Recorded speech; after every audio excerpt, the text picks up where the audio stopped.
Game changer movie నుంచి trailer అయితే వచ్చింది భయ్యా. ట్రైలర్‌లో కొన్ని విషయాల గురించి మాట్లాడుకుందాం. అదే కాకుండా ట్రైలర్ వచ్చి హాఫ్ అన్ అవరే అవుతుంది. ఇప్పటికే మిలియన్స్‌లో వ్యూస్ అయితే సంపాదించుకుంటుంది. ఇది నిజంగా 'రామ్ చరణ్' కెరియర్‌లో ద బెస్ట్ మూవీగా నిలుస్తుంది నాకే అనిపించింది భయ్యా. ఆ రకంగా ట్రైలర్ అయితే ఉంది. ఫస్ట్ ఆఫ్ ఆల్ ట్రైలర్‌లో మాట్లాడుకోవాలంటే రాజకీయ నాయకులు 99% మొత్తం ధాన్యం తీసుకుంటారు. 1% మాత్రమే ఉంచుతున్నారు. ఆ 1% దాదాపు 1,00,000 మందికి జనాలకైతే వస్తుంది. ఇది చాలా బాగా చూపించారు భయ్యా. డైరెక్టర్ శంకర్ గారి మెసేజ్ అని నాకు అనిపించింది. అదే కాకుండా రామ్ నందన్ పోలీస్ ఆఫీసర్ నుండి ఐఏఎస్ ఆఫీసర్‌గా ఎలా ఎదిగాడు అనేదనమాట మనకి కొద్దిగా చూపియలేదు భయ్యా.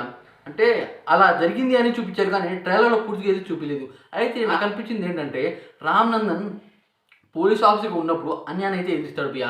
ఆ రకంగా అతన్ని చాలామంది కొడతారు. అసలు నువ్వు దేనికి పనికిరావు. నువ్వు మమ్మల్ని ఏం చేయలేవు అనేది చెప్తారు రాజకీయ నాయకులు.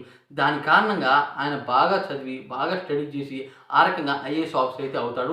అయ్యి వాళ్ళనైతే ఎదిరిస్తాడు. మనకి ట్రైలర్ క్లైమాక్స్‌లో అనమాట చూపించారుగా ఎస్.ఎస్. సూర్య గారితో రా రా అంటే రా, సార్ అంటే సార్ అని చెప్తానని చెప్పాడు. ఆ సీన్ మాత్రం గూస్ బంప్స్ వచ్చాయి. అదే కాకుండా దీంట్లో హెలికాప్టర్ నుండి దిగుతున్న సీన్ మాత్రం వేరే లెవెల్ అయితే ఉంది భయ్యా. ఈ సీన్ వచ్చాక థియేటర్‌లో అయితే పండగ చేస్తారు భయ్యా. సంక్రాంతికి అనమాట ఊర మాస్ మూవీ అయితే దిగుతుందని నాకు అనిపించింది ఈ ట్రైలర్ చూడగానే. అదే కాకుండా దీంట్లో శ్రీకాంత్ గారి క్యారెక్టర్ ఏమాత్రం రివీల్ చేయలేదు భయ్యా. అతని క్యారెక్టర్ చాలా బాగుంటుందని చెప్పారు.